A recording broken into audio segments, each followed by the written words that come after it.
in the human services field, he has worked extensively with individuals navigating homelessness, intellectual disabilities, mental health challenges, reentry, and substance recovery. Dr. Paulin has held key leadership roles at Marrakesh, Inc. and Columbus House here in Connecticut. He has led impactful programs there that foster dignity, stability, and second chances. His work is deeply informed by his own lived experience, positioning him as a credible messenger and advocate for systematic change. In addition to his professional achievements, Dr. Paulin is an entrepreneur and a certified financial education instructor committed to increasing financial empowerment for justly impacted individuals. Dr. Paulin also holds degrees in business management from Gateway Community College and Charter Oak State College. He was awarded an honorary doctorate of humane letters and named a 2024 100 Men of Color honoree for his service and leadership. Dr. Paulin also serves on the board of directors for the Connecticut Women's Consortium, where he advances social justice and advocacy efforts across this state. Yeah, they ain't touched me at first, they just surrounded me. And then somebody was in the car, in the back seat of the cop car, and they said, yeah, that's him. And they locked me up. My name is Dr. Kevin Paulin, and I was born in Brooklyn, New York. I was 17 when I committed my first crime. 16, 17. Selling drugs. That was my first crime. The first time I was handcuffed, I was angry, because it was a mistaken identity. Yeah, I got accused for breaking and entering into a house, and I was actually walking to the barbershop to go to a prom. So I go to a prom with a young lady that I went to church with. And I was on my way to the barbershop. Detective pulled up, said, where you going? So I'm going to the barbershop. I knew the detective. And he just kept driving. But it was weird the way he pulled up on me. So something just told me, like, let me get to my guy's house, because my friend lived right around the corner. So I started speed walking, just trying to get to his house. But I got in front of his house. Woo, woo, woo, woo, woo. All these police ran down on me. And they was like, yeah, they didn't tell me what was going on. But I kind of figured based off of the detective. But they didn't tell me what was going on. They just stay right here, stay right here. They ain't touched me at first, they just surrounded me. And then somebody was in the car, in the back seat of the cop car, and they said, yeah, that's him. And they locked me up. That was the first time I was ever handcuffed. How many times I was sent to prison? One time. Robbery, unlawful use of a handgun. Yeah. So what I do now, I'm the executive director and co-founder to a nonprofit called Winning Ways. Our main office is actually in Bradford. Our second office is at 830 Grand Avenue in New Haven. And I oversee a nonprofit that focuses on empowering our people and giving them access to resources. So we work with the entire community. We started and we still work with the reentry population, but we have expanded to recovery, we expanded to domestic violence victims, at-risk youth, students and families, the entire community. This bear is a Together We Win Bears, representing the Winning Ways Cares campaign. Winning Ways Cares campaign is a capital campaign that we're launching to bring awareness to our mission and raise funding to continue our mission and expand and scale. Events like this, or awards like this, is super important because the recognition to get through the journeys that we had to get to this point is a hell of a journey, but for those that couldn't make that journey, that's falling short, how do we continue to support them and lift them up so we all can be great leaders? Because I know it's 8 a year, but there's a lot more people coming home every year than 8. So how do we encourage them to do that?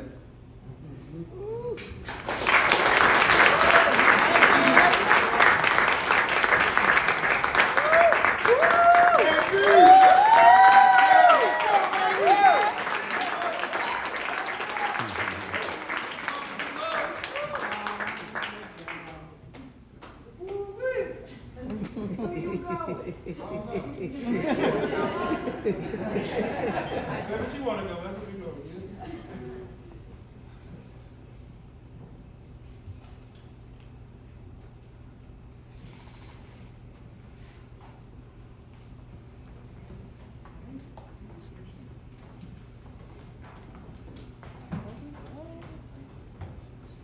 You know, our first meeting was him. You remember that, Benny?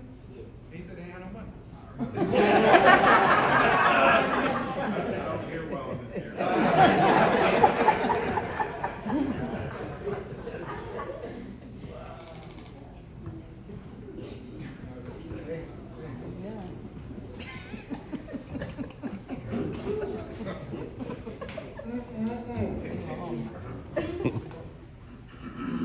To go after Miss Hubbard is hard. I'm gonna try. Good evening. Good evening.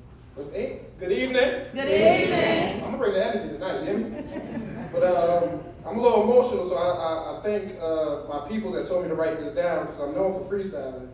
So I'm glad I did because this is one incredible night, and I'm super, super, super grateful and honored and humbled to stand in front of y'all and accept this amazing recognition. First I want to thank Hang Time, Her Time, the Connecticut Hall of Change. It's a long line. LaResse, Harvey, Keith, Smith, Charlie Grady, Michele, Litt, Samaris Rose. I could go on and on and on, but I thank y'all not only for this recognition, but we actually do the work together. So that's important to me because anyone that knows me knows I'm all about the work. I can care less about anything as long as we're doing the work. That's all I care about. So I appreciate y'all because y'all doing the work. So when I reflected on this recognition, I asked myself the same question that we ask each and every one of our guests on the Fallen Up podcast. And that question is, what was my fallen up moment?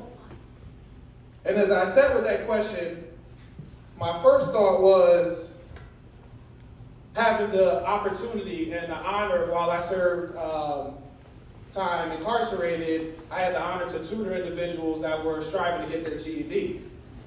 And during that time, I was what I now consider depressed and dealing with SI, and it was my first time in prison, my first and only time. And I was able to find my purpose because I was able to see gentlemen, not only to support gentlemen on their journey to get their GED, but how happy they were to take pride in something that they put the work in, and all I did was just support them. And that aha moment was the moment that made me realize that I had to be of service in order to live the life that I wanted to live. And of course, my screen won't lock. Zip. But so my falling up moment was rooted in service. It was a moment that my mindset started to shift from being selfish to selfless, from living in a mindset of scarcity, where everything had to be fought for and where survival was our baseline. Now we live in a life of abundance, where healing, service, and community flow when we give it out for free. And that's when I began endorsing and propagating world peace, truly living what we now call the winning way of life, and having the opportunity to blossom beyond bars. That's right now. Y'all see the wordplay? Yeah, I got you. I got you. My thing was working. Wordplay crazy. If you know, you know. But not just blossoming beyond physical confinement, but beyond the shame, beyond the guilt, and beyond the approval of others. Because personally for myself, a lot of my actions when I was taking negative actions was to fit in, was to prove myself. And as the brother said, once he got sentenced, we had no friends. So I said, I was proving myself to people that didn't even care about me. So that was deep for me. And in that moment, in that aha moment, I thought of being of service as this new concept. I discovered something that was just new. I'm of service. And while I was writing this speech, I had to scratch all that because that wasn't true. It wasn't a new moment. In fact, The foundation of being of service was laid long ago by the consistency of my mother's faith. Ooh, mommy, can you stand up for me, baby? Can you stand up, mommy?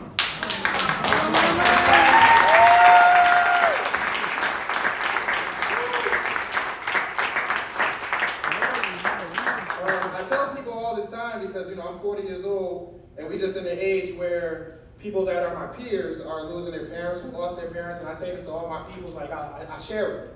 So if you lost your mother, get her number, because she's a praying woman, and she loves family, she loves community. All right. I love to share. You look good too. I like that purple on you. All that. But my mother's faith is constant, even when I wasn't. She prays, she fasts,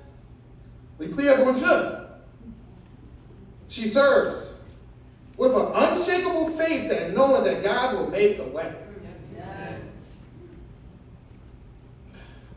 So tonight, this nomination, this moment, is not mine alone. It belongs to you, Mom. That's right.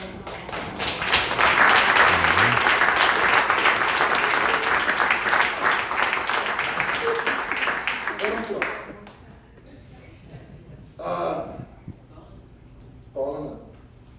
Mommy, your prayers paved my way, paved my path. To my friends, to my family that came all the way from Jersey. You? What up? I love y'all. Thank y'all for believing in me when I didn't believe in myself. And to my community partners, to my family, y'all know who the ones that do the work with me. I love y'all. Y'all motivate me, y'all inspire me to keep going every single day. It's hard work, especially in a time where, listen, we've been doing this for 9 years with barely funding. We just start getting grants. And I don't care if we get funded or not, because we're going to do the work. Because the work, it has to get done. So I'll leave you with this. This is one of them days, boy. In a world where change is constant, let's continue to be anchored in faith, love, and service. To my fellow grade 8 honorees, continue to do what you do. I appreciate y'all. It is an honor to sit with y'all. And I'm inspired by y'all. And I pray that this ain't the last time that we sit together. I pray that us 8 could come together ourselves and do the work, along with the alumni. I ain't kick y'all out. But we got a special bond. So let's build on that. And through it all, let's make sure that we remain constant in service, rooted in purpose, and unshakable in love, because together we win. That's right. Thank you.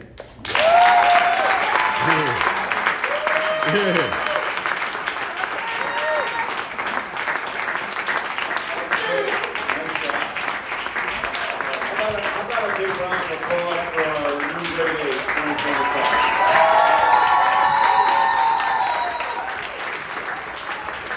We are just about to wrap up, and